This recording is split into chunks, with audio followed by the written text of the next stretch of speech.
Baik, Assalamualaikum warahmatullahi wabarakatuh. Kenalkan, nama saya Muhammad Salman Prabowo. Pada kesempatan kali ini, izinkan saya untuk memberikan perkuliahan tentang makosid syariah yang bertemakan urgensi dari makosid syariah. Sebagai pendahuluan, Allah menurunkan ayat Al-Quran, ada yang muklamat atau yang sudah jelas maknanya, ada juga mutasyabihat yang belum jelas maknanya. Mutasyabihat ini mengandung kemungkinan beberapa makna, dan beberapa juga ada yang ijmali atau global, ada juga yang tafsili atau rinci. Eh, Kemudian ada juga dalil-dalil yang terbatas dalam konteksnya. Nah, konteksnya ini terus berubah mengikuti perkembangan zaman. Ada ayat-ayat yang menunjukkan tujuan-tujuan yang jelas dan bisa langsung diterima. Dan terdapat juga ayat-ayat yang memiliki rahasia-rahasia di dalamnya yang tidak bisa langsung diterima oleh akal manusia. Para ulama berbeda pendapat tentang bagaimana menghadapi ayat-ayat tersebut. Karenanya, Aqaidah Syariah selain bagian dari ilmu usul fiqh juga sebagai ulumul Quran. Penting yang mempelajari maqasid syariah adalah untuk mengetahui proses tasyrik atau penetapan dan penerapan hukum Islam dan untuk menelusuri tujuan syariat. Syariat ini ada untuk maslahat manusia. Eh, jadi memahami dalil harus memahami maqasid syariat. Nah, beberapa contoh dari syariat yang menimbulkan maslahat bagi manusia itu adalah yang pertama hukum memakan babi. Kemudian juga ada hukum membakar tempat tinggal. Kemudian yang ketiga itu hukum zakat profesi. Kemudian juga ada hukum membuat mushaf, hukum bekerja di bank konvensional, dan hukum demokrasi. Nah, ada juga syariat yang menimbulkan maslahat, tetapi dia eh, masuknya ke dalam sunnah. Apakah itu? Yang pertama, hukum menyimpan daging hewan kurban lebih dari 3 hari. Kemudian, eh, jadi unta-unta pada di zaman Rasul itu dibiarkan, dan pada zaman Utsman itu diamankan. Kemudian yang ketiga itu sahabat tidur di masjid, dan bagaimana dengan DKM melarang tidur di zaman sekarang. Nah, jadi intinya di sini itu ada juga maslahat yang jika tidak kita lakukan itu tidak apa-apa gitu, mengikuti bagaimana perkembangan zaman. Nah, perubahan tempat dan perubahan zaman menyebabkan perubahan hukum karena yang dijaga maksudnya itu situasinya berbeda. Nah, eh, Ad-Durriyat al-Khams atau kebutuhan dasar yang harus dijaga dalam maqasid syariah itu ada 5 poin. Yang pertama, agama. Dalam agama, Allah memerintahkan kita untuk bertauhid dan larangan untuk berbuat syirik dan murtad.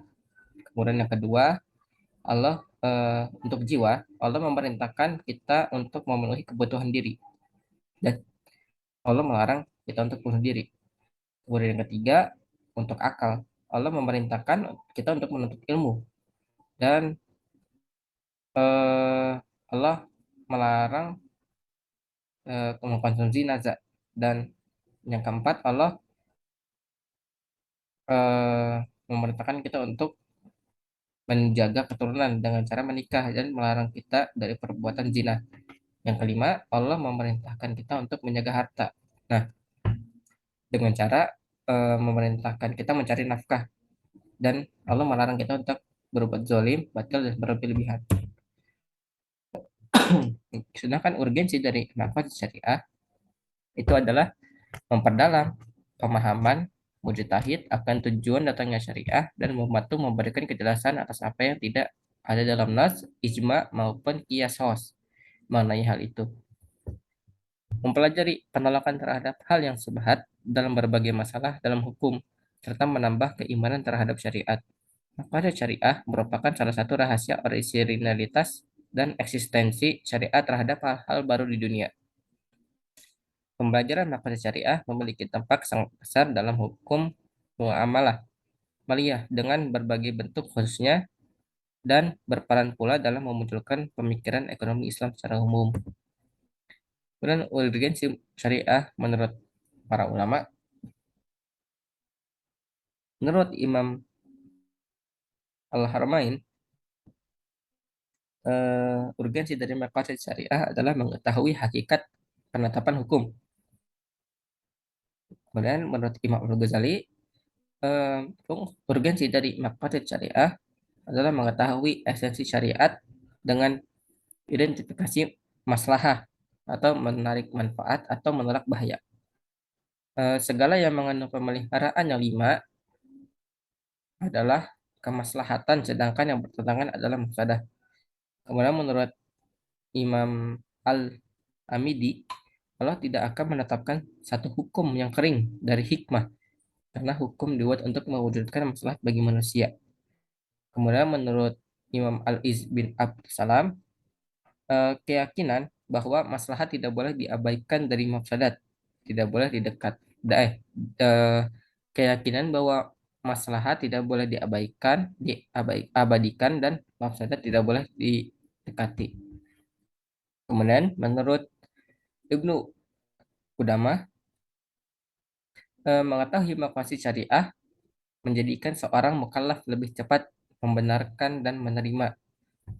Kemudian menurut Ibnu Taimiyah, seluruh syariat yang dibawa Rasul Shallallahu Alaihi Wasallam pasti memiliki tujuan untuk kemaslahatan di dunia dan akhirat.